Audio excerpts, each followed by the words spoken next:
These are the first images of the bloodbath at the police training center. In other parts of the living quarters, only charred remains of beds are still standing. The suicide bomber's explosive was so powerful that it left a crater in the barracks in Quetta, Balochistan province's capital. More than 100 cadets were wounded. Many complained that they were called back in after they had finished their training. Why were we called back in and told to stay here with no weapons even after we completed our training?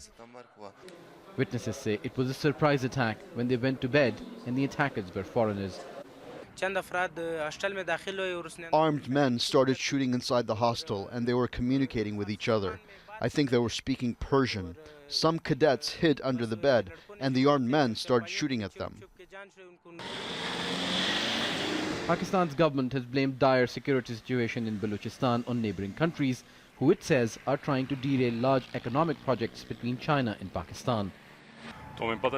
We found there were 3 terrorists receiving instructions from Afghanistan. Pakistan says it's determined to eliminate all hardline groups regardless of their affiliations. There have been a number of meetings after these attacks, including the Prime Minister, the Army Chief and the Chief of the ISI, which is the intelligence agency of Pakistan, to review the security process and to make sure that the National Action Plan is being followed in letter and spirit. But these statements are repeated after every attack in the city. Ministers refused to say that it was the failure of security which couldn't stop 3 attackers from killing dozens of people.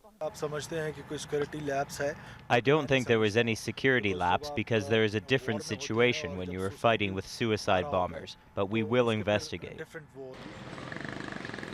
A splinter faction of the sectarian group Lashkar-e-Jhangvi, which calls itself Lashkar-e-Jhangvi al-Alami, says it was behind the attack.